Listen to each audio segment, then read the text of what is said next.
السلام علیکم ورحمۃ اللہ وبرکاتہ۔ محترم ناظرین، پیارے بھائیوں اور دوستوں، آج آپ جانیں گے حج کا تیسرا دن یعنی 10 ذی الحجہ کو حجاج کرام کون سا فریضہ انجام دیتے ہیں، اور مینا کے اس مقام کو بھی دیکھیں گے جہاں شیطان کو کنکریاں مارا جاتا ہے۔ مناسک حج کے مقامات کی زیارت بھی کرتے جائیں اور طریقہ بھی سیکھتے جائیں۔ آج کے دن یعنی 10 ذی الحجہ کو حجاج کرام مزدلفہ سے فجر کی نماز اول وقت میں پڑھ کر سورج نکلنے سے 5 منٹ پہلے تک مزدلفہ سے مینا اپنے مقام پر واپس آ جائیں گے۔ جیسا کہ آپ اسکرین پر دیکھ رہے ہیں کہ حاجی مزدلفہ سے مینا کی طرف روانہ ہو رہے ہیں۔ مزدلفہ سے ہی 7 کنکریاں حاجی لے لیتے ہیں اور شیطان کو کنکری مارتے ہیں۔ مینا پہنچ کر پہلے اپنے خیمے میں جائیں گے اور سامان وغیرہ خیمے میں رکھ کر اطمینان ہو لیں گے۔ 10 ذی الحجہ کو مینا میں حاجی 3 بڑے اعمال کرتے ہیں۔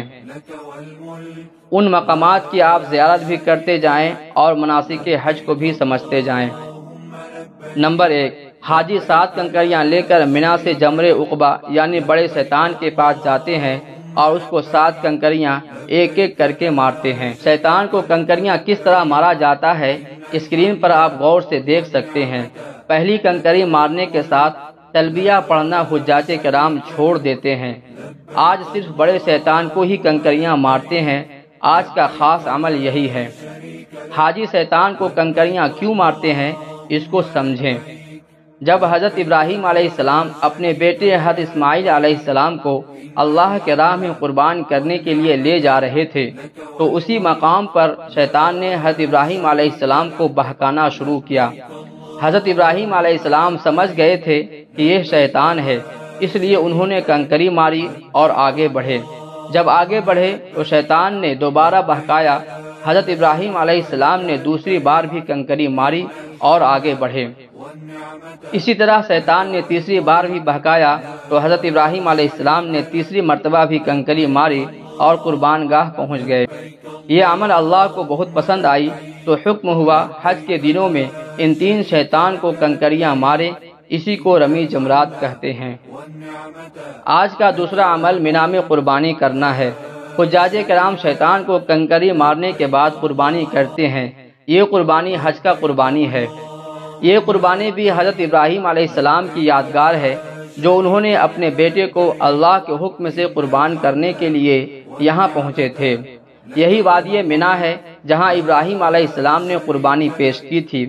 یہ بھی حضرت ابراہیم علیہ السلام اور حضرت اسماعیل علیہ السلام کی بہت بڑا یادگار ہے جو اللہ تعالیٰ کو پسند آئی، اور اللہ تعالیٰ نے حضرت اسماعیل علیہ السلام کی جگہ جنت سے ایک دمبا بھیجا تھا جسے حضرت ابراہیم علیہ السلام نے قربان کیا۔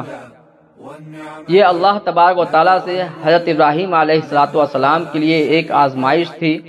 حضرت ابراہیم علیہ السلام نے اس آزمائش میں کامیابی حاصل کی تو اللہ تبارک و تعالیٰ نے ان کے ادا کو بہت پسند کیا اور یہ قیامت تک کے لیے امت مسلمہ کے لیے یادگار بنا دیا۔